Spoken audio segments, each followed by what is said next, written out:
And our sportsNOLA.com trivia question of the evening is all about this 10-year anniversary of Steve Gleason blocking the punt on Monday Night Football against the Falcons. Who recovered the block punt in the end zone for the touchdown?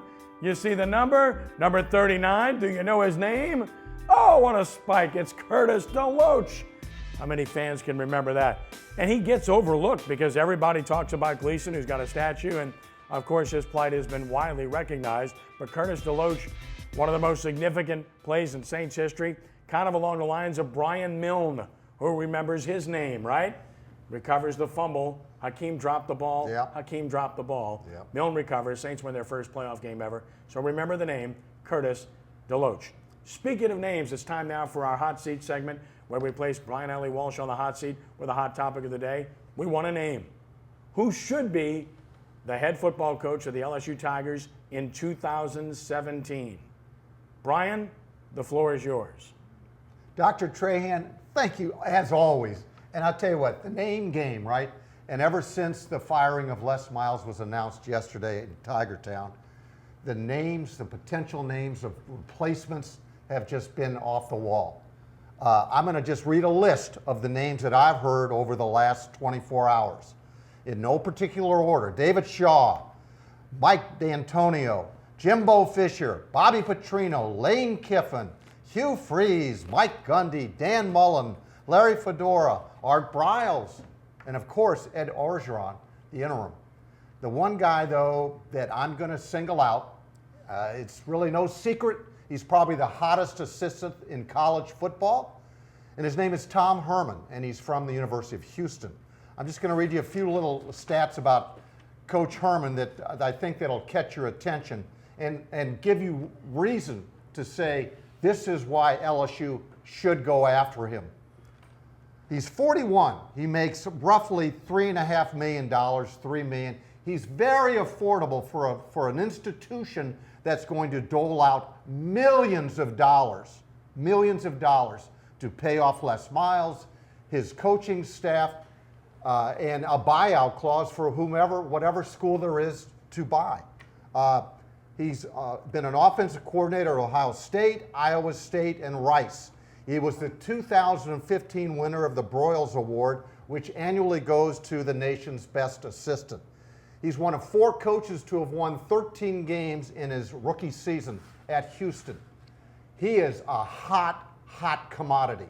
And I think if this is the guy that they have identified, the search committee, Joe Oliva, then it's good that they made this decision now. This is probably going to be no different than how a college tries to recruit prospective student athletes. The courting should begin now. Go get Tom Herman, and you will not be sorry, LSU. Well, my thing is, I mean, you want to go pick up somebody who can come in your house and talk to your parents and they'll let their kids go with you. My thing is, the number one guy to me, would you take the guy that Alabama got, Kiffin, because that way you break Alabama up and you got a great offensive coach. So, right there you're killing 2 birds with 1 stone. And if you don't get him, you go get the coach from Arkansas. But it's just the idea of the guys that you name. A lot of those guys want to leave their school, don't want to leave their school. So all of them got jobs. But my thing would be, I would try to get Kiffin first to take him away from Alabama. And my next move would be, I would try to get the Arkansas head coach. Because this guy, everywhere he's been, he'd have turned the program around, and he's a great coach. And he can come into your living room and talk to your parents, and kids will go with him. So those would be my 2 choices. But Kiffin, I would take him because of the offensive minded person that he is. And then, he's been a head coach before, and it'll be great to take him from Alabama. I think you make great points, Ricky, when it comes to not only would hiring Lane Kiffin be a good feather in LSU's cap. He's not my favorite, but it would be a good pick. But it would also probably hurt Alabama as well. That said, remember they've got Sarkisian maybe waiting in the well. Okay, the thing I like about Herman is this: he is an offensive-minded guy. He plays wide out, spread out football, and he's going to be exciting, and he can relate with student athletes. But you hope those guys will lead their team. You know, that'll be a lot of guys.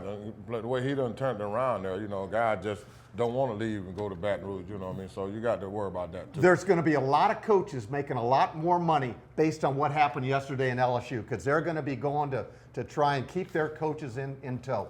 There are plenty of names to mention. Brian has certainly mentioned the preponderance of those. Ricky's thrown in a few, and they're all good considerations. But I think you have to consider this. Number one, you don't want a coach whose style somewhat mirrors what Les Miles has done, a.k.a. Coach Shaw or Coach Bielema in Arkansas. You're not bringing those guys in. That's not going to happen. Fans are not going to buy that, and they're not going to like it. Number two, where Lane Kiffin is concerned, he's proven he's really kind of rehabilitated himself is the right word after the debacle at Tennessee and the debacle with the Raiders and the debacle as well with the USC situation. So, I mean, this guy has had 3 opportunities that didn't go well at all, and he was criticized every step of the way. But under Nick Saban, he certainly rejuvenated his career by showing that he's a very good offensive mind and a good coach. That said, LSU fans are not going to accept Lane Kiffin. So, where does that leave you? Tyke Tolbert's a good assistant coach with the Denver Broncos, an LSU guy, but I don't think you hire a guy without head coaching experience. Jimbo Fisher, great coach, but he basically turned you down last year. Do you go back? I don't think you do. The guy unquestionably is Tom Herman, if Ed Orgeron doesn't run the table, because if Ed Orgeron runs the table, he's got to be LSU's next head football coach. I don't think that's going to happen. Tom Herman's the guy. Brian alliterated all the reasons. Perfect age, unbelievable accomplishments, best assistant coach in the country, orchestrated Ohio State's win in the national championship game against Alabama. I don't see anybody else doing that. And then he goes to Houston and does something that's improbable, virtually impossible, and he may have his team in the Final Four this year. Brilliant offensive mind, young, can recruit, has done it without a budget at Houston. At LSU, he's got everything you need, and you let your coach go early enough to be able to get first in the sweepstakes to go after him, because a lot of people are going to want Tom Herman. There's your man.